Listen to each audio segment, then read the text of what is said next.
Auto रिक्शे का slub खराब हो गया, इसकी कुकी खराब हो गई है, इसकी बैटरी खराब हो गई है, इसका इंजन खराब हो गया, इसका पंखा खराब। इस तरह प्रेशर के साथ अपनी बैटरी को धो लेना है। आपके ऑटो रिक्शे में आग भी लगा सकते हैं।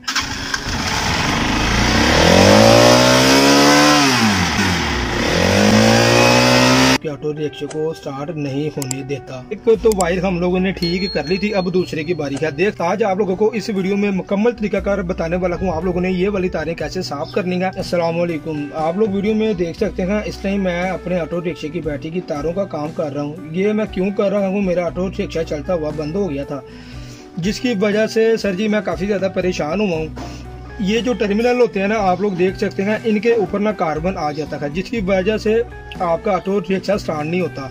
जब स्टार्ट नहीं होता तो जो एक नया ऑटो रिक्शा ड्राइवर होता है वो काफ़ी ज़्यादा परेशान हो जाता है। उसके जहन में काफ़ी ज़्यादा बातें आना स्टार्ट हो जाती हैं, यार पता नहीं मेरे ऑटो रिक्शे का सलब खराब हो गया, इसकी कुकी खराब हो गई है, इसकी बैटरी खराब हो गई है, इसका इंजन खराब हो गया, इसका पंखा खराब हो गया। ईच एंड एवरीथिंग कोई सा भी मामला सर जी बन सकता है, लेकिन ये कार्बन की मेन वजूहात होती है जो आपके ऑटो रिक्शे को आगे की तरफ करंट सप्लाई नहीं कर रही होती। आज आप लोगों को इस वीडियो में मुकम्मल तरीकाकार बताने वाला हूँ आप लोगों ने ये वाली तारें कैसे साफ करनी है, वाली तारें आप लोगों ने टर्मिनल के ऊपर कैसे लगानी है। इस वीडियो का कोई भी हिस्सा आप लोगों ने स्किप नहीं करना। अगर आप लोगों ने कोई भी हिस्सा स्किप कर दिया, यकीन माने आप लोगों को समझ नहीं आएगी। अब आप लोगों के पास भाईजान एक ये वाला ब्लेड होना चाहिए जो आप लोग वीडियो में देख सकते हैं। उसके बाद आप लोगों के पास एक पानी वाली बोतल होनी चाहिए, आप लोग ये भी देख सकते हैं। मुकम्मल तरीकाकार बताने वाला हूँ। टर्मिनल को अब साफ करना है। सबसे पहले आप लोगों ने ये वाली तारें इस तरह छील लेनी है, यानी कि बड़ी करके छील लेनी है। और आप लोगों के पास एक ये वाला क्लम्प होना बिल्कुल लाजमी है। आप लोग ये देख सकते हैं इसके ऊपर भी जंग लगा हुआ है, इसको भी साफ करेंगे। क्लम्प लगेगा इसके ऊपर इस तरह करके, ये वाली वायर इसके अंदर फंस जाएगी। ये तारें यहाँ पे लगेंगी 3, देख सकते हैं। सबसे पहले आप लोगों ने तारों को आपस में इस तरह करके जोड़ लेना है। जोड़ने का भी मकसद ये है जो बाहर कोई भी लूज ना रह जाए। ये वाली सर ये वायर थोड़ी सी कमजोर लग रही है, कमजोर से मुराद छोटी लग रही है। इसको भी हम लोग इस तरह करके इसके ऊपर फिट कर देंगे। फिट करने का मकसद ये है भाईजान कोई सी भी किस्म का कोई मसला बाद में पेश ना आए, तारें कमजोर ना हो। ये देख सकते हैं ये एक प्लास की मदद के साथ हम लोग इसको अब मरोड़ रखेंगे। इसको मरोड़ेंगे, बाद में टर्मिनल को साफ करेंगे। साफ करने के बाद आपको बताएंगे। ये काफ़ी ज़्यादा टाइट हो चुकी है, एक जोड़ इसका बन चुका है, अब दूसरे की बारी है। तो हम खोलेंगे, ये ऐसे नहीं खोले ताकि तो हम लोग इसको इस तरह करके भी उतार सकते हैं।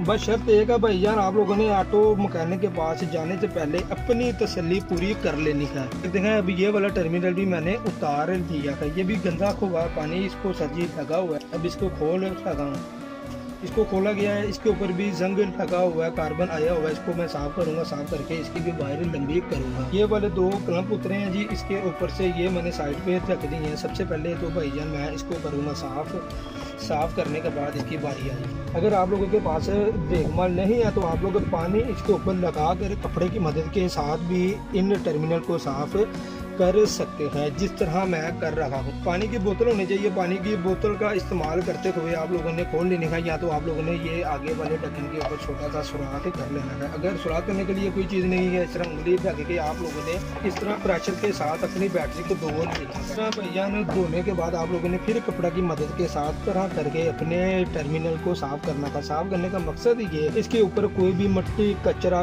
गंद, जंग वगैरह ना रह जाए। अब वो साफ हो चुका है, देख सकते हैं। अल्हम्दुलिल्लाह ये नई बैटरी थी, ये साफ ना होने की वजह से स्टार्ट नहीं हुई, जिसकी वजह से आज मैं काफ़ी ज़्यादा परेशान हूँ। सर जी अब ये वाली वायर की बारी आ चुकी है। एक तो वायर हम लोगों ने ठीक कर ली थी, अब दूसरे की बारी है। देख सकते हैं इसके अंदर वायर यानी कि इसके अंदर तार है ही नहीं है, तार टूटी हुई है। ये वाली जो सर जी तार होती है ये होती है आपके ऑटो रिक्शे के पीछे सर जी जो लाइट चलती है ना अंदर की तरफ, ये तार ना उसकी होती है। लोगों ने इस ब्लेड की मदद के साथ इसको बड़े प्यार के साथ छील लेना है। देख सकते हैं ये बहुत ही कमज़ोर तार होती है, इसके ऊपर आप थोड़ा सा भी जोर जमाई करेंगे ये वायर अंदर से आप लोगों की तोड़ भी सकती है। इस तरह अभी ये टूट चुकी है। इसको आप लोगों ने बहुत ही प्यार के साथ छीलना होता है। बारी आ गया इसकी, देख सकते हैं इसको भी भैया हम छीलेंगे हल्की हल्की थोड़ी सी, क्योंकि ये अल्हम्दुलिल्लाह ठीक थी। आप लोगों के ऑटो रिक्शे की बैटरी के 2 टर्मिनल होते हैं, दोनों टर्मिनल से एक भी टर्मिनल के ऊपर जंग आ जाए तो भाईजान वो आपके ऑटो रिक्शे को स्टार्ट नहीं होने देता। तो आप लोगों को एक बात और बताता जाऊं, अगर आप लोगों का ऑटो रिक्शा की बैटरी के टर्मिनल के ऊपर ध्यान नहीं पड़ता तो ये टर्मिनल लूज होने की वजह से आपके ऑटो रिक्शे में आग भी लगा सकते हैं। ये वाली तारें छिली हैं, जिस तरह मैंने ये वाला एक जोड़ बनाया था, अब इसी तरह भाईजान ये वाला जोड़ बनाया जाएगा। अब इसको बना रखा हूँ, इसको भी मरोड़ दिया गया। मरोड़ने का मकसद आप लोगों को पहले ऑलरेडी बता दिया गया है। फायर होती है पीछे जो लाइट चलती है आपके ऑटो रिक्शे में, जो रात के टाइम आप लोगों को मदद देती है। प्लास की मदद के साथ आप लोगों ने इसको भी ऐसे करके भाईजान ने एक दूसरे के ऊपर चढ़ा देना है अच्छे तरीके के साथ, कोई भी तार लूज ना रह जाए। तो अल्हम्दुलिल्लाह ये काम हो गया। अब आप लोगों ने क्या करना है, इन तारों को भी धो लेना है अच्छे तरीका के साथ। ये देख सकते हैं इनके ऊपर मैं हल्का हल्का पानी डाल रखा हूँ। ये वाले जो 2 क्लम्प थे, अब इनकी बारी है, इनको धोऊंगा। तो हमने ऑटो रिक्शा की बैटरी की वायर लगाते हुए इन चीज़ों का ध्यान रखना होता है, क्योंकि बैटरी के ऊपर निशान लगे होते हैं पॉजिटिव और नेगेटिव के। जो सी तार आप लोगों ने जहाँ से उतारी है तो आप लोगों ने वहाँ पर ही फिट करनी होती है। अब इसको खोलते हैं भाईजान, खोलने के बाद इसको फिट करते हैं। जब ऑटो रिक्शा स्टार्ट होगा तो आप लोगों को बताएंगे।